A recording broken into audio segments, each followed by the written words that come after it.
আসসালামু আলাইকুম। এটিএন বাংলা সংবাদে সবাইকে স্বাগত জানাচ্ছি। আমি শারমিন সালাম। শুরুতেই বিআরবি কেবলস সংবাদ শিরোনাম। 25 ডিসেম্বর বেলা 11:55 ঢাকায় নামবে তারেক রহমান। বিমানবন্দর ও এভার কেয়ার হাসপাতালের মাঝামাঝি দেয়া হবে সংবর্ধনা, জানালেন সালাউদ্দিন আহমেদ। নির্বাচনের প্রস্তুতি ও দূতাবাসগুলোর নিরাপত্তা নিয়ে বিদেশি কূটনীতিকদের আশ্বস্ত করল সরকার। আইন শৃঙ্খলা বাহিনী সতর্ক আছে, পর্যবেক্ষক পাঠানোর আহ্বান পররাষ্ট্র সচিবের। জুলাই অভ্যুত্থানের লক্ষ্য সংবিধান বিলুপ্তি নয়, সংবিধান সংস্কার ও বাস্তবায়ন, প্রধান বিচারপতি। উচ্চ আদালত থেকে সন্ত্রাসীদের জামিন দেয়ায় আইন উপদেষ্টার উদ্বেগ। খালেদা জিয়ার শারীরিক অবস্থা স্থিতিশীল, সুস্থতার বিষয়ে চিকিৎসকরা আশাবাদী, ব্রিফিংয়ে ডক্টর জাহিদ।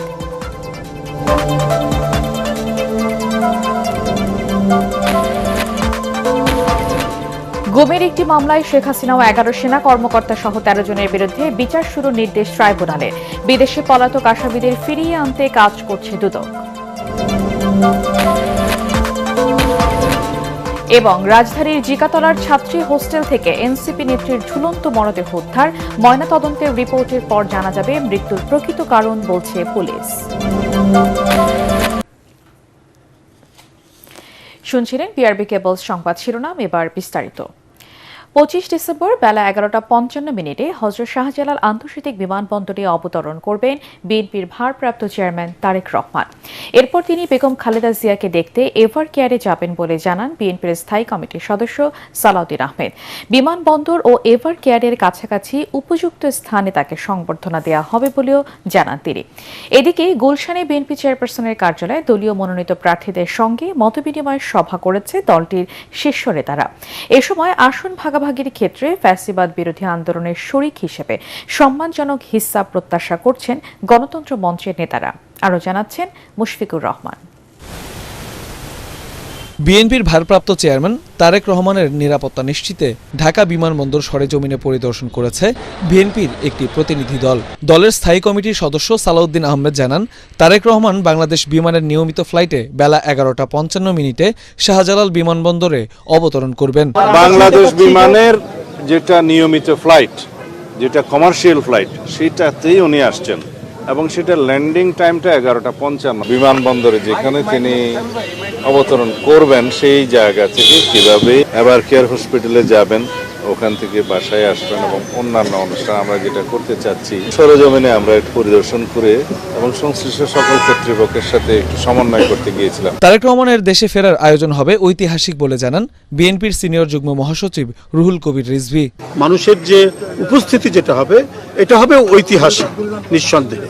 সেই ইতিহাসের স্মরণীয় জনসমাগম নিশ্চিত করার জন্য আমাদের এই কমিটির নেতৃবৃন্দরা দিনরাত তারা পরিশ্রম করছেন এবং কাজ করে যাচ্ছে। এদিকে নির্বাচনের প্রস্তুতির অংশ হিসেবে মনোনীত প্রার্থীদের নির্বাচনী কৌশল, সাংগঠনিক দায়িত্ব ও রাজনৈতিক করণীয় স্পষ্ট করতে প্রশিক্ষণ কার্যক্রম শুরু করেছে বিএনপি। গুলশানে বিএনপি চেয়ারপারসনের কার্যালয়ে দলের মনোনীত 100 জন প্রার্থীর সঙ্গে এই মতবিনিময় সভা অনুষ্ঠিত হয়। সভার বিরতিতে প্রশিক্ষণ কার্যক্রম নিয়ে কথা বলেন বিএনপির শীর্ষ নেতারা। অনেক প্রার্থী আছে তো নতুন, যারা আগে নির্বাচন করে নাই, তাদেরকে একটু বোঝানো হচ্ছে আমাদের কি করণীয় আছে, আমরা কি করব। আগামীকালের মধ্যে যুগপৎ আন্দোলনের শরিকদের সঙ্গে আলোচনা করে প্রার্থী চূড়ান্ত না হওয়া আসনের বিষয়ে সিদ্ধান্ত নেওয়া হবে বলে জানান দলটির স্থায়ী কমিটির সদস্য অবসরপ্রাপ্ত মেজর হাফিজ উদ্দিন আহমেদ। যুগপৎ আন্দোলনের শরিকদের জন্য কটি সিট আমরা ছাড়তে পারবো সেটি আগামীকালকের মধ্যে ফয়সলা হয়ে যাবে। দিনব্যাপী কর্মশালায় যুগপৎ আন্দোলনের শরিক দলগুলোর নেতারাও উপস্থিত ছিলেন। এ সময় সম্মানজনক অংশীদারিত্বের প্রত্যাশার কথা জানান তারা। 8টা সিট আমরা চেয়েছিলাম বাসানী জনশক্তি পার্টি, আমির খসরু সাহেবের কাছে সেই তালিকা দিয়েছিলাম। 2-1 দিনের মধ্যেই তারা চূড়ান্ত করে আমাদেরকে জানাবে। আমরা তো নিশ্চয়ই চাইবো যে একটা সম্মানজনক, একটা মর্যাদা সম্পন্ন একটা আসন সমঝোতা হবে। আসনের ব্যাপারটা এটা কোনো তরফ থেকে কোনো দয়া দাক্ষিণ্যের কোনো বিষয় না, এটা মর্যাদার প্রশ্ন, সম্মানের প্রশ্ন। আগামী শনিবার বিএনপির বাকি মনোনীত প্রার্থীদের নিয়ে কর্মশালা হবে। মুশফিকুর রহমান, এটিএন বাংলা, ঢাকা। ত্রয়োদশ জাতীয় সংসদ নির্বাচন এবং গণভোট আয়োজনে সরকারের প্রস্তুতি ও নিরাপত্তার ব্যবস্থা সম্পর্কে ঢাকাস্থ বিদেশি কূটনীতিকদের অবহিত করেছে পররাষ্ট্র মন্ত্রণালয়। বৃহস্পতিবার রাষ্ট্রীয় অতিথি ভবন পদ্মায় সচিব আসাদ আলম সিয়াম বিভিন্ন দূতাবাসের কূটনীতিক এবং মিশন প্রধানদের কাছে নির্বাচন ও গণভোট প্রসঙ্গে বিস্তারিত তুলে ধরেন। ব্রিফিংয়ে নির্বাচন পর্যবেক্ষণে বিদেশি পর্যবেক্ষকদের আমন্ত্রণও জানান তিনি। এছাড়া সশস্ত্র বাহিনী সহ অন্যান্য বাহিনী দেশের আইন শৃঙ্খলা পরিস্থিতি সমুন্নত রাখতে নিরলসভাবে কাজ করছে বলেও জানান সচিব। দূতাবাসগুলোর সর্বাত্মক নিরাপত্তা নিশ্চিতের বিষয়ে সরকারের পক্ষ থেকে কূটনীতিকদের আশ্বস্ত করেন পররাষ্ট্র সচিব। তবে এই ব্রিফিং নিয়ে গণমাধ্যমের সামনে কোনো কথা বলেননি সংশ্লিষ্টরা। এদিকে পররাষ্ট্র মন্ত্রণালয়ের তৌহিদ হোসেন সাংবাদিকদের জানান, বিএনপির ভারপ্রাপ্ত চেয়ারম্যান তারেক রহমান দেশে ফিরতে এখনও ট্রাভেল পাস সংগ্রহ করেছেন কিনা এ বিষয়ে মন্ত্রণালয়ের কোনো তথ্য নেই।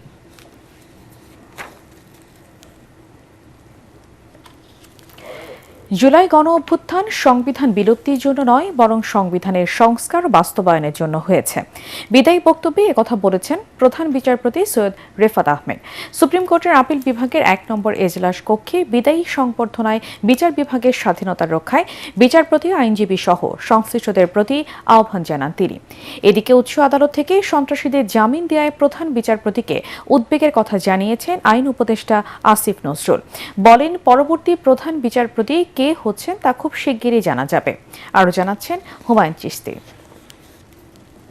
আগামী ২৭ ডিসেম্বর অবসরে যাচ্ছেন দেশের ২৫তম প্রধান বিচারপতি সৈয়দ রেফাত আহমেদ। তবে ২১ ডিসেম্বর থেকে সুপ্রিম কোর্টের অবকাশকালীন ছুটি শুরু হওয়ায় বৃহস্পতিবার শেষ দিনের মতো এজলাসে বসেন তিনি। প্রচলিত প্রথা অনুযায়ী এদিন প্রধান বিচারপতিকে বিদায়ী সম্বর্ধনা দেয় সুপ্রিম কোর্ট আইনজীবী সমিতি ও অ্যাটর্নি জেনারেলের কার্যালয়। আপিল বিভাগের ১ নম্বর এজলাস কক্ষে বিদায়ী সংবর্ধনায় অ্যাটর্নি জেনারেল বলেন, গত ১৬ মাসে মানুষকে হতাশা থেকে আলোর পথে তুলে এনেছেন প্রধান বিচারপতি। পদভ্রষ্ট বিচার বিভাগকে নির্দিষ্ট গন্তব্যে পরিচালিত করেছেন তিনি। তার উদ্যোগে সুপ্রিম কোর্ট সচিবালয় গঠিত হয়েছে। বন্ধ হয়েছে রাজনৈতিক অনুকম্পায় বিচারপতি নিয়োগ। আর সুপ্রিম কোর্ট আইনজীবী সমিতির সভাপতি প্রধান বিচারপতিকে জানান, অনেক বিচারপতির মাধ্যমে হাইকোর্টের অনেক আইনজীবী অসম্মানিত হয়েছেন। বাংলাদেশ বিচার বিভাগ সচিবালয় পেয়েছেন। বিচার বিভাগ যতবার আক্রমণের শিকার হয়েছেন বিভিন্ন স্বার্থান্বেষী মহলের, বিভিন্ন অপপ্রচারের, বারবার উনি প্রমিথিউসের মতো বিচার বিভাগের সামনে দাঁড়িয়ে বিচার বিভাগকে নেতৃত্ব দিয়েছেন। একজন বিচারপতি হতে হবে মেধাসম্পন্ন, ব্যক্তিত্ব সম্পন্ন, সৎ। তার মধ্যে ৩টা গুণই ছিল, সমন্বয় ছিল। অনেক বিচারপতি আইনজীবীদের সঙ্গে ভালো ব্যবহার করেন না, অসম্মানজনক ব্যবহার করেন। এটা বোধহয় সবারই খেয়াল রাখা উচিত। সুপ্রিম কোর্টের উভয় বিভাগের বিচারপতি ও আইনজীবীদের উপস্থিতিতে বিদায়ী বক্তব্যে প্রধান বিচারপতি বলেন, বিচার বিভাগ মানুষের ন্যায় বিচার পাওয়ার সবশেষ আশ্রয়স্থল।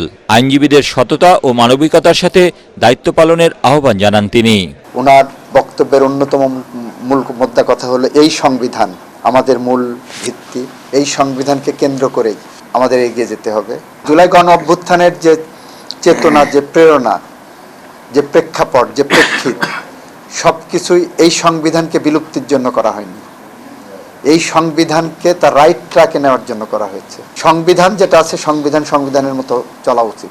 সংবিধানকে ভিন্নভাবে পরিচালিত করার সুযোগ নেই। বিকেলে বিদায়ী প্রধান বিচারপতির সাথে সুপ্রিম কোর্টে দেখা করেন আইন উপদেষ্টা। উচ্চ আদালত থেকে সন্ত্রাসীদের জামিন দেওয়ার বিষয়ে নিজের উদ্বেগের কথা জানান। কথা বলেন পরবর্তী প্রধান বিচারপতির নিয়োগ নিয়েও। ফ্যাসিস্ট নেত্রী শেখ হাসিনা একের পর এক আমাদের জুলাই গণ অভ্যুত্থানকারীদের হত্যার হুমকি দিয়ে যাচ্ছেন, এবং তার দলের অনুসারীরা যদি জামিন পায়, এটা জামিনের কোনো নিয়ম নীতির সাথে সামঞ্জস্যপূর্ণ না। কে পরবর্তী প্রধান বিচারপতি হচ্ছেন, এটা হচ্ছে সরকারের নীতি নির্ধারণের বিষয়। এই নীতি নির্ধারণের বিষয়ে এককভাবে কোনো কিছু বলার এখতিয়ার আমার নাই। আপনারা হয়তো ৩-৪ দিনের মধ্যে জানতে পারবেন। জুলাই গণ আন্দোলনের রাজনৈতিক পট পরিবর্তনের পর গত বছরের ১১ আগস্ট দেশের ২৫তম প্রধান বিচারপতি হিসেবে শপথ নেন সৈয়দ রেফাত আহমেদ। তিনি তত্ত্বাবধায়ক সরকারের সাবেক উপদেষ্টা প্রয়াত ব্যারিস্টার সৈয়দ ইশতিয়াক আহমেদ ও প্রয়াত জাতীয় অধ্যাপক ডক্টর সুফিয়া আহমেদের ছেলে। হুমায়ুন চিশতি, এটিএন বাংলা, ঢাকা। রাষ্ট্রপতি মোহাম্মদ শাহাবুদ্দিনের সাথে বিদায়ী সাক্ষাৎ করেছেন প্রধান বিচারপতি ডক্টর সৈয়দ রেফাত আহমেদ। বঙ্গভবনে বিদায়ী সাক্ষাতে দায়িত্ব পালনে সহযোগিতার জন্য রাষ্ট্রপতির প্রতি কৃতজ্ঞতা প্রকাশ করেন প্রধান বিচারপতি। তার দায়িত্ব পালনকালে নেয়া বিভিন্ন পদক্ষেপ ও কার্যক্রম সম্পর্কে রাষ্ট্রপতিকে অবহিত করেন। এ সময় প্রধান বিচারপতি সুদীর্ঘ ও গৌরবোজ্জ্বল কর্মজীবনের প্রশংসা করে পেশাদারিত্ব, নিষ্ঠা ও ন্যায় বিচার প্রতিষ্ঠায় তার অবদানের কথা স্মরণ করেন রাষ্ট্রপতি।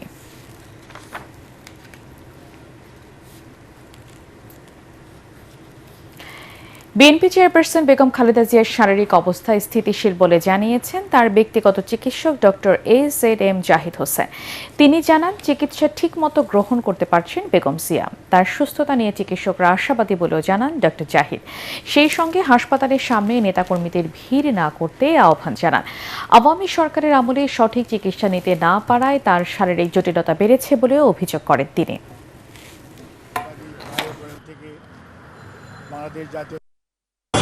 পূর্বে যে অবস্থায় ছিল, আলহামদুলিল্লাহ এখন পর্যন্ত চিকিৎসকদের পরামর্শ মোতাবেক যে চিকিৎসা ওনাকে দেওয়া হচ্ছে সেই চিকিৎসা উনি ঠিকমতো গ্রহণ করতে পারছেন এবং ওনার শারীরিক অবস্থা গত কয়েকদিন পূর্বেও যে অবস্থায় ছিল আলহামদুলিল্লাহ উনি সেটি মেনটেন করে যাচ্ছেন। ইনকিলাব মঞ্চের মুখপাত্র ওসমান হাদির অবস্থা সংকটাপন্ন। সিঙ্গাপুরেই তার অপারেশনের অনুমতি দিয়েছে পরিবার। এদিকে ওসমান হাদির জন্য দোয়া করার অনুরোধ জানিয়েছেন স্বরাষ্ট্র উপদেষ্টা। হাদিকে হত্যা চেষ্টাকারীদের গ্রেপ্তার করতে না পারার দায়ে পদত্যাগের প্রশ্ন এড়িয়ে যান উপদেষ্টা। আমাদের ছোট ভাই ওসমান হাদির জন্য দোয়া করবেন, উনি যেন সুস্থ হয়ে আমাদের মাঝে ফিরে আসতে পারে। আপনারা আগামীকাল জুম্মার নামাজের পরেও ওসমান হাদির জন্য দোয়া করবেন। আমাদের দোয়াই এখন তার জন্য সবচেয়ে বেশি দরকার। আপনারা যদি খাস দিলে দোয়া করেন, উনি অবশ্যই সুস্থ হয়ে চলে আসবেন।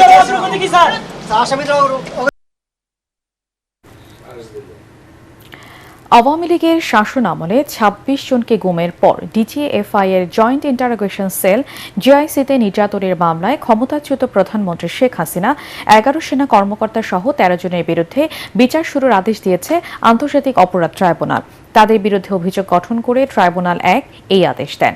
এই মামলায় শেখ হাসিনা, তার প্রতিরক্ষা উপদেষ্টা তারেক সিদ্দিক ছাড়াও আছেন ডিজিএফআই এর সাবেক ৫ মহাপরিচালক, ৫ পরিচালক ও একজন সাবেক লেফটেন্যান্ট কর্নেল। এদের মধ্যে ৩ জন গ্রেপ্তার আছেন। এদিকে জুলাই গণ আন্দোলনে মানবতা বিরোধী অপরাধের মামলায় ওবায়দুল কাদের সহ ৭ জনের বিরুদ্ধে অভিযোগ আমলে নিয়ে তাদের বিরুদ্ধে গ্রেপ্তারি পরোয়ানা জারি করেছে ট্রাইব্যুনাল ২।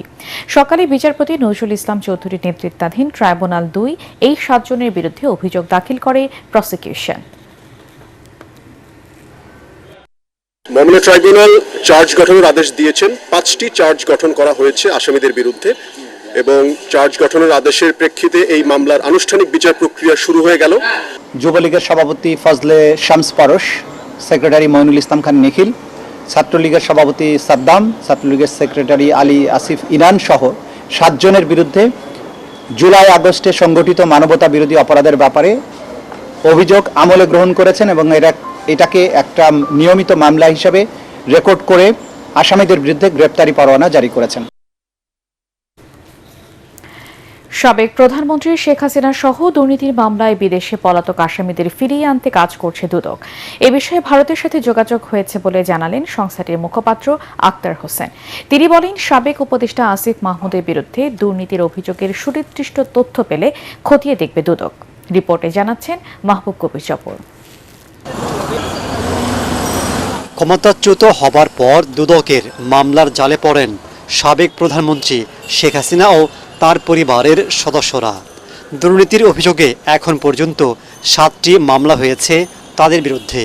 এর মধ্যে ৪ মামলায় শেখ হাসিনার ২৬ বছর কারাদণ্ড, শেখ রেহানার ৭ বছর, সজীব ওয়াজেদ জয় ও সাইমা ওয়াজেদ পুতুলের ৫ বছর করে এবং টিউলিপ সিদ্দিকের ২ বছর কারাদণ্ডের রায় দিয়েছে আদালত। তারা সবাই বিদেশে পলাতক রয়েছেন। আসামিদের ফিরিয়ে এনে সাজা কার্যকর করতে দুদক বিভিন্ন চ্যানেলে যোগাযোগ করছে বলে জানান সংস্থাটির মুখপাত্র। বিজ্ঞ আদালতে যেগুলোতে ইতিমধ্যে সাজা হয়েছে সেই সাজার প্রেক্ষিতে বিজ্ঞ আদালতের আদেশ অনুযায়ী যারা পলাতক রয়েছেন এবং দেশের বাইরে যারা রয়েছেন তাদেরকে ফিরিয়ে আনার ব্যাপারে সরকার এবং দুর্নীতি দমন কমিশন এবং অন্যান্য এজেন্সিও একই সাথে কাজ করছেন। দুর্নীতি দমন কমিশনের পক্ষ থেকে পররাষ্ট্র মন্ত্রণালয়কে আমাদের সাথে যেসব দেশের এক্সট্রাডিশন ট্রিটি রয়েছে সেই ট্রিটির আলোকে সাজাপ্রাপ্ত আসামিদেরকে ফেরত আনার উদ্যোগ নেওয়া হয়েছে। আমি যতদূর জানি হয়েছে। কয়েকদিন আগে সাবেক উপদেষ্টা আসিফ মাহমুদের দুর্নীতি অনুসন্ধানের দাবিতে দুদক কার্যালয়ের সামনে মানববন্ধন করেন একদল মানুষ। সুনির্দিষ্ট অভিযোগ পেলে ব্যবস্থা নেয়ার কথা জানান দুদক মহাপরিচালক। আপনারা আমাদেরকে সুনির্দিষ্ট অভিযোগ দেন এবং আপনারা আরো যেগুলি এসেছে সেগুলি আমরা দেখছি। এদিকে শত কোটি টাকা দুর্নীতির মামলায় সাবেক স্বরাষ্ট্রমন্ত্রী আসাদুজ্জামান খান কামাল, তার স্ত্রী, ছেলে ও মেয়ের বিরুদ্ধে চার্জশিট দিয়েছে দুদক। মামলা হয়েছে সাবেক ডেপুটি স্পিকার শামসুল হক টুকুর বিরুদ্ধে। তার দুই ছেলেকে সম্পদ বিবরণে জমা দেওয়ার নোটিশ দিয়েছে কমিশন। মাহবুব কবির, চপল, এটিএন বাংলা, ঢাকা। জুলাই গণ আন্দোলনে মানবতা বিরোধী অপরাধের মামলায় কার্যক্রম নিষিদ্ধ আওয়ামী লীগের সাধারণ সম্পাদক ও সাবেক সেতুমন্ত্রী ওবায়দুল কাদের সহ 7 জনের বিরুদ্ধে অভিযোগ আমলে নিয়ে তাদের বিরুদ্ধে গ্রেপ্তারি পরোয়ানা জারি করেছে আন্তর্জাতিক অপরাধ ট্রাইব্যুনাল। মামলার অন্য আসামিরা হলেন কার্যক্রম নিষিদ্ধ আওয়ামী লীগের যুগ্ম সাধারণ সম্পাদক আফামা বাহাউদ্দিন নাসিম, সাবেক তথ্য প্রতিমন্ত্রী আলী আরাফাত, যুবলীগের সভাপতি শেখ ফজলে শামস পরশ, সাধারণ সম্পাদক মাইনুল হোসেন খান নিখিল, ছাত্রলীগের সভাপতি সাদ্দাম হোসেন ও সাধারণ সম্পাদক ওয়ালি আসিফ ইনান। আসামিরা সবাই পলাতক। সকালে বিচারপতি নজরুল ইসলাম চৌধুরীর নেতৃত্বাধীন ট্রাইব্যুনাল 2 ওবায়দুল কাদের সহ 7 জনের বিরুদ্ধে অভিযোগ দাখিল করে প্রসিকিউশন। 7 জনের বিরুদ্ধে জুলাই আগস্টে সংগঠিত মানবতা বিরোধী অপরাধের ব্যাপারে অভিযোগ আমলে গ্রহণ করেছেন এবং এটাকে একটা নিয়মিত মামলা হিসেবে রেকর্ড করে আসামিদের বিরুদ্ধে গ্রেপ্তারি পরোয়ানা জারি করেছেন। আগামী 29শে ডিসেম্বর এই আসামিদেরকে গ্রেপ্তার করে আদালতে উপস্থিত করার জন্য আইন শৃঙ্খলা রক্ষাকারী বাহিনীকে নির্দেশ দেওয়া হয়েছে। গুম প্রতিরোধ প্রতিকার অধ্যাদেশ 2025-এর খসড়া নীতিগত ও চূড়ান্ত অনুমোদন দিয়েছে উপদেষ্টা পরিষদ। এর ফলে গুম হওয়া ব্যক্তি অন্তত 5 বছর ধরে গুম থাকলে এবং জীবিত ফিরে না আসলে ট্রাইব্যুনাল তাকে আনুষ্ঠানিকভাবে ডিসঅ্যাপিয়ার্ড বা গুম ঘোষণা করতে পারবে। সরকার গুম প্রতিরোধ প্রতিকার ট্রাইব্যুনালের জন্য মানবাধিকার কমিশনের সুপারিশে প্রয়োজনীয় সংখ্যক পাবলিক প্রসিকিউটর নিয়োগ দিতে পারবে। এছাড়া বাংলাদেশ হাওর ও জলাভূমি সংরক্ষণ অধ্যাদেশ 2025-এর খসড়া নীতিগত ও চূড়ান্ত অনুমোদন দিয়েছে উপদেষ্টা পরিষদ। উপদেষ্টা পরিষদে বৈঠকে সুইজারল্যান্ডের রাজধানী বার্নে বাংলাদেশের নতুন একটি দূতাবাস স্থাপনের প্রস্তাব অনুমোদন দিয়েছে উপদেষ্টা পরিষদ। স্বাধীনতা পরবর্তী সময় থেকে সুইজারল্যান্ডের জেনেভাতে বাংলাদেশের পার্মানেন্ট মিশন রয়েছে। বার্নে বিশ্বের বেশিরভাগ দেশেরই দূতাবাস থাকলেও বাংলাদেশের দূতাবাস না থাকায় জেনেভার পার্মানেন্ট মিশনেই এতদিন ধরে জাতিসংঘ দূতাবাসের কাজগুলো সম্পন্ন করা হচ্ছিল।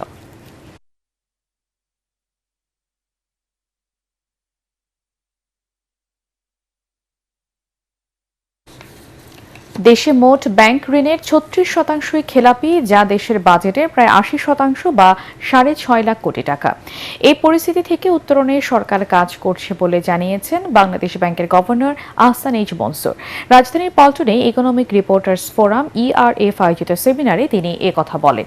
এ সময় সিপিডি নির্বাহী পরিচালক ফাহমিদা খাতুন বলেন, কেন্দ্রীয় ব্যাংকের স্বাধীনতা ও স্বচ্ছতা ছাড়া আর্থিক খাতে শৃঙ্খলা ফেরানো সম্ভব নয়। তরিক ইসলামের রিপোর্ট। ব্যাংকিং খাতের সংস্কার, চ্যালেঞ্জ ও উত্তরণের উপায় নিয়ে আলোচনা সভার আয়োজন করে ইকোনমিক রিপোর্টার্স ফোরাম ERF। আমরা যেমন দেখেছিলাম যে যদি আমরা ব্যাংকিং বিগত সময়ে ব্যাংকিং খাতের অনিয়ম ও সীমাবদ্ধতা তুলে ধরেন এই ব্যাংক কর্মকর্তা। গভর্নেন্স এন্ড রেগুলেটরি গ্যাপস যেটা আছে সেটাকে আমাদেরকে স্ট্রেনথেন করতে হবে। স্পেশালি যে ডুয়াল রোল যে রেগুলেশন ছিল, যেটা ডুয়াল রোল, যে মিনিস্টার অফ ফাইন্যান্স, সরকারি ব্যাংক, প্রাইভেট সেক্টর ব্যাংক, আপনার সেন্ট্রাল ব্যাংক, এটাকে একীভূত করতে হবে সো দ্যাট একই জিনিস লেভেল প্লেইং ফিল্ড থাকে, সবার জন্য একই নিয়ম থাকে।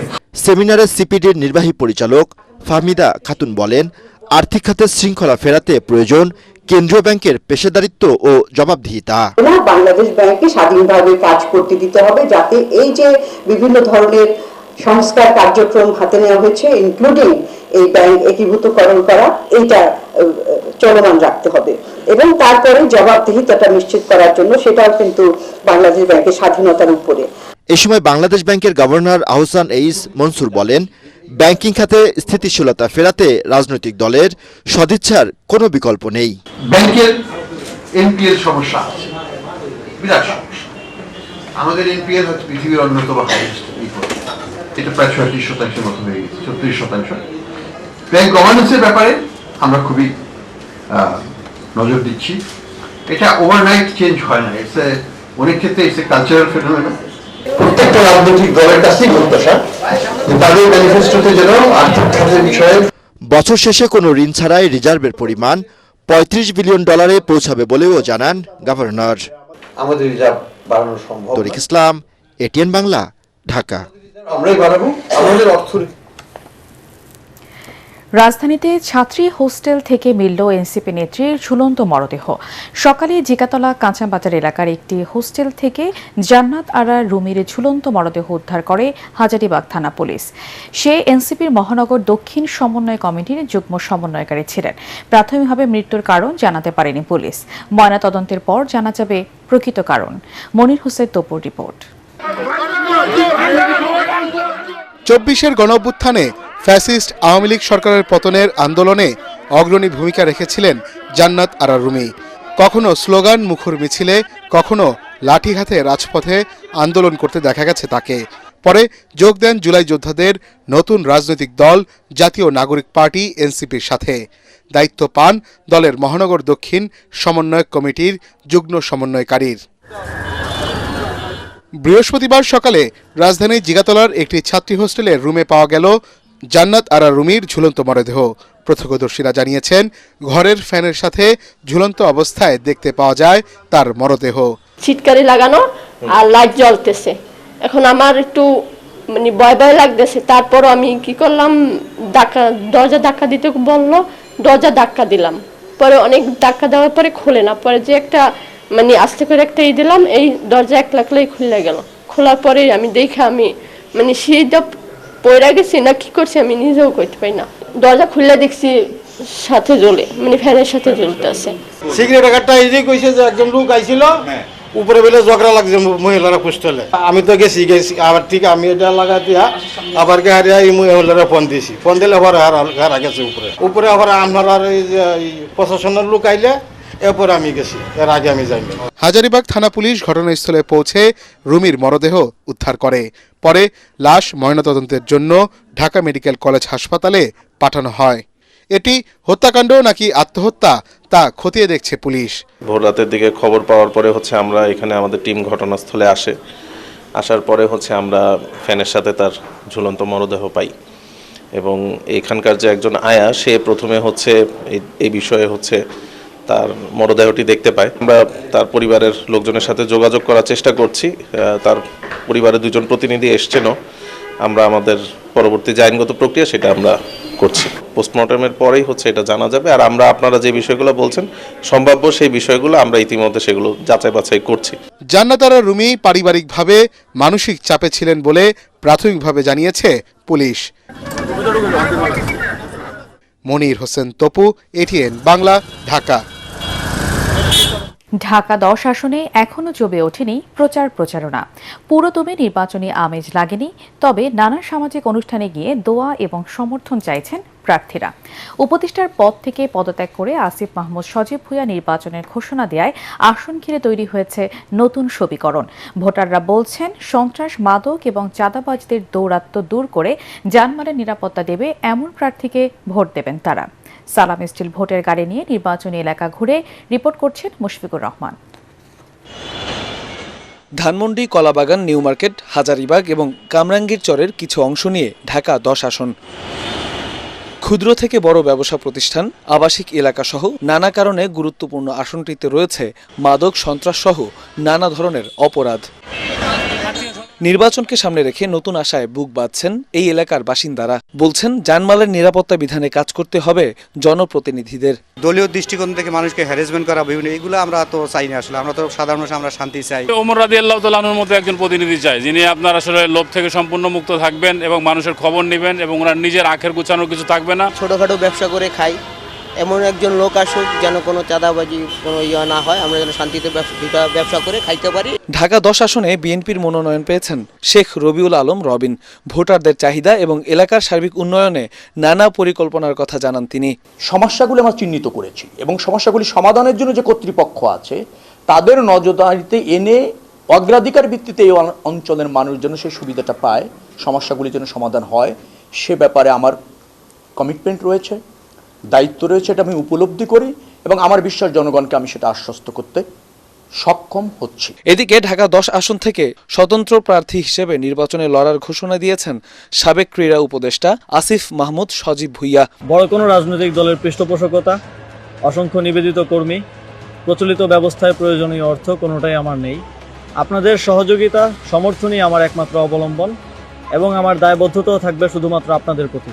আমি শুধু সংসদ সদস্য পদপ্রার্থী নই, গণভোটেরও প্রার্থী। এদিকে জামায়াতে ইসলামীর প্রার্থী মোহাম্মদ জসিম উদ্দিন সরকারও ভোটের মাঠ গোছাতে ব্যস্ত সময় পার করছেন। নির্বাচিত হবার পর এলাকার মানুষের সুখে দুঃখে জনপ্রতিনিধিদেরকে কাছে চান ভোটাররা। মুশফিকুর রহমান, এটিএন বাংলা, ঢাকা।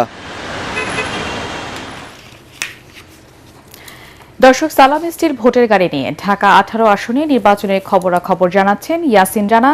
তিনি জানাচ্ছেন সেখানকার নির্বাচনী খবর। রানা।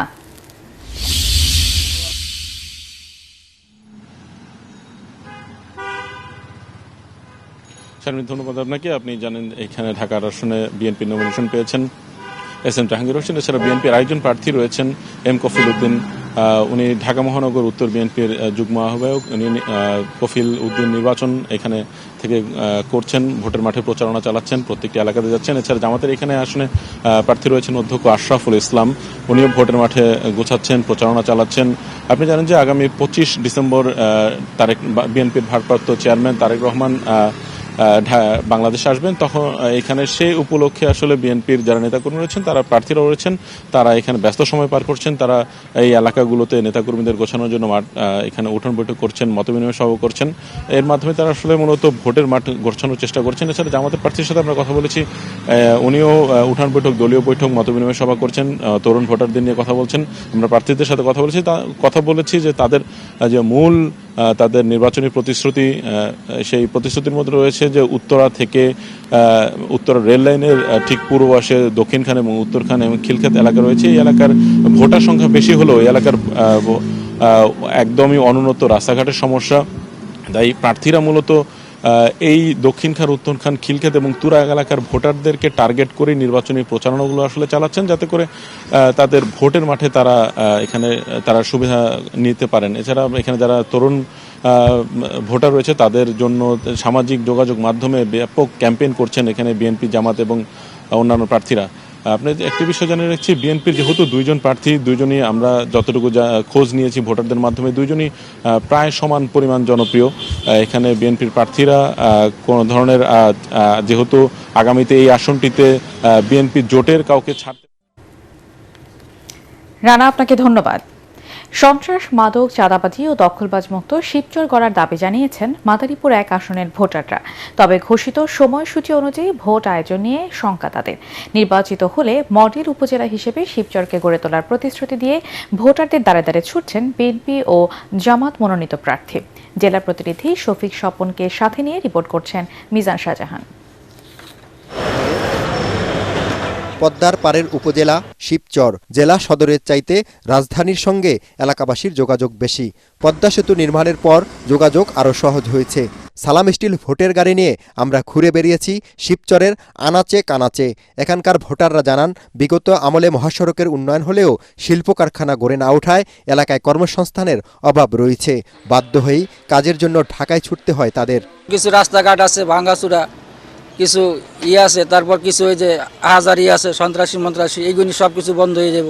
সংসদ নির্বাচনে আমি আমার যোগ্য প্রার্থীকে ভোট দিয়ে, আমার মূল্যবান ভোট দিয়ে আমি জয়যুক্ত করতে পারবো এবং দেশ এবং জাতির কল্যাণে সে অবশ্যই কাজ করবে। এ আসনে প্রথমে বিএনপির মনোনয়ন পান কামাল জামান মোল্লা।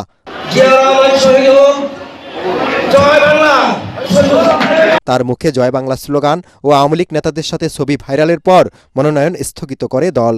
পরে মনোনয়ন দেয় নাদিরা আক্তারকে। নির্বাচিত হলে শিবচরকে আদর্শ উপজেলা হিসাবে গড়ে তোলার অঙ্গীকার নাদিরা আক্তারের। আমার প্রথম লক্ষ্য থাকবে যে এই বেকার সমস্যা থেকে উত্তরণের জন্য, আর রাস্তাঘাট থেকে শুরু করে আপনার নদী খনন, খাল খনন, এই দিকে আমার মনোযোগ থাকবে।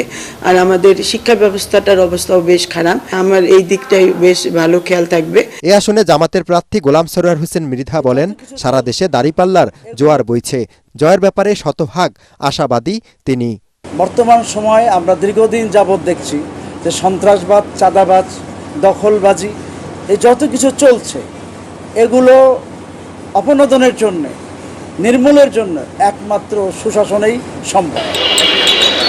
যে প্রার্থী নির্বাচিত হোক তার কাছে সন্ত্রাস আর মাদকমুক্ত শিবচর গড়ার প্রতিশ্রুতি চান ভোটাররা। মিজান শাহজাহান, এটিএন বাংলা, মাদারীপুর। দর্শক, সালাম স্টিল ভোটের গাড়ি নিয়ে এখন নরসিংদীতে আছেন সহকর্মী জামিন হাসান শান্ত। তিনি জানাচ্ছেন সেখানকার নির্বাচনী খবর। সালাম স্টিল ভোটের গাড়ি নিয়ে আমরা বর্তমানে অবস্থান করছি নরসিংদীর 3 আসনে। এলাকায় আমরা স্থানীয় মানুষদের সাথে কথা বলে যতটুকু জানতে পেরেছি, এলাকার সবচেয়ে বড় যেটি সমস্যা সেটি হলো কিশোর গ্যাং। এই কিশোর গ্যাং থেকে এলাকার মানুষরা আসলে মুক্তি চায় এবং মাদকের একটি আকড়া রয়েছে এলাকায়, সেটি থেকে তারা মুক্তি চায়। আপনাকে একটি বিষয় জানিয়ে রাখতে চাই, এলাকায় কিন্তু জামাতের মনোনীত প্রার্থী রয়েছেন এবং হাত পাখার মনোনীত প্রার্থী রয়েছেন। তবে এখন পর্যন্ত বিএনপি কিন্তু তাদের মনোনীত প্রার্থী ঘোষণা করেননি। তবে এলাকার মানুষরা বলছেন যাকে ঘোষণা করা হোক না কেন, তাদের দাবি এলাকার উন্নয়নে যার ভূমিকা রাখবেন তাকে কিন্তু তারা ভোট দিয়ে জয়যুক্ত করবেন আসন্ন নির্বাচনে। সালাম স্টিল ভোটের গাড়ি নিয়ে নরসিংদী 3 আসন থেকে এই ছিল আমার কাছে সর্বশেষ। এবারে খেলার খবর।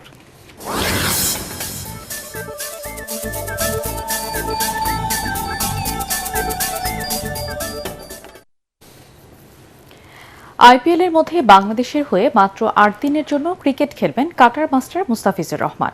বিসিবিতে এক সংবাদ সম্মেলনে একথা বলেন cricket operations chairman Nazmul Abedin Fahim. তাছাড়া তিনি জানান টি-20 বিশ্বকাপের আগে 2টি প্রস্তুতি ম্যাচ খেলবে টাইগাররা। পরাগ আরমানের রিপোর্ট। ক্রিকেট বিশ্বে নতুন ইতিহাসে নাম লিখতে আসছে আরও একটি মহারণ, টি-20 বিশ্বকাপ। আগামী বছরের ফেব্রুয়ারি এবং মার্চ মাসে ভারত ও শ্রীলঙ্কায় হবে এই আসর। 20 দলের এই প্রতিযোগিতা শুরু হবে 7 ফেব্রুয়ারি।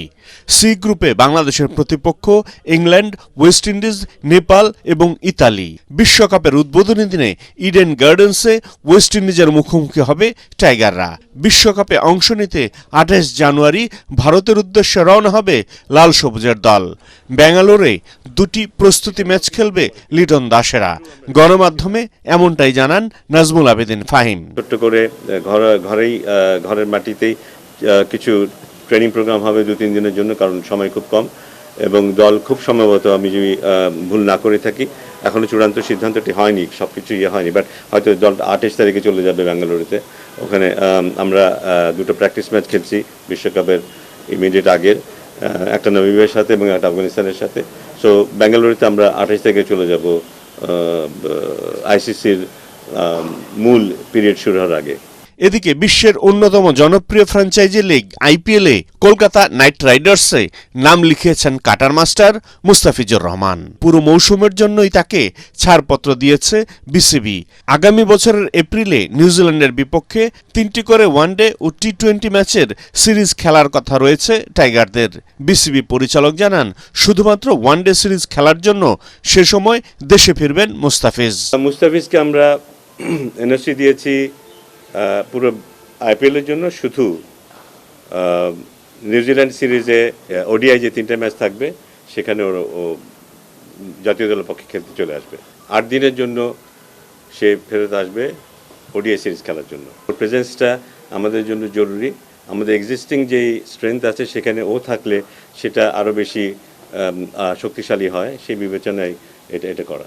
ক্রিকেট অপারেশনসের আরেক সদস্য শাহরিয়ার নাফিস জানান, বিপিএল এর মধ্যে জাতীয় দলের গুরুত্বপূর্ণ বোলারদের ওয়ার্কলোড ম্যানেজমেন্টের জন্য একজন ফিজিও সবসময় কাজ করবেন। পরাগারমান, এটিএন বাংলা, ঢাকা। শেষ করার আগে বিআরবি কেবল সংবাদ শিরোনাম আরেকবার। 25 ডিসেম্বর বেলা 11:55 ঢাকায় নামবেন তারেক রহমান। বিমানবন্দর ও এভারকেয়ার হাসপাতালের মাঝামাঝি দেওয়া হবে সংবর্ধনা, জানালেন সালাউদ্দিন আহমেদ। নির্বাচনের প্রস্তুতি ও দূতাবাসগুলোর নিরাপত্তা নিয়ে বিদেশি কূটনীতিকদের আশ্বস্ত করল সরকার। আইন শৃঙ্খলা বাহিনী সতর্ক আছে, পর্যবেক্ষক পাঠানোর আহ্বান পররাষ্ট্র সচিবের। জুলাই অভ্যুত্থানের লক্ষ্য সংবিধান বিলুপ্তি নয়, সংবিধান সংস্কার ও বাস্তবায়ন, প্রধান বিচারপতি। উচ্চ আদালত থেকে সন্ত্রাসীদের জামিন দেয়ায় আইন উপদেষ্টার উদ্বেগ। খালেদা জিয়ার শারীরিক অবস্থা স্থিতিশীল, সুস্থতার বিষয়ে চিকিৎসকরা আশাবাদী, ব্রিফিংয়ে ডক্টর জাহিদ।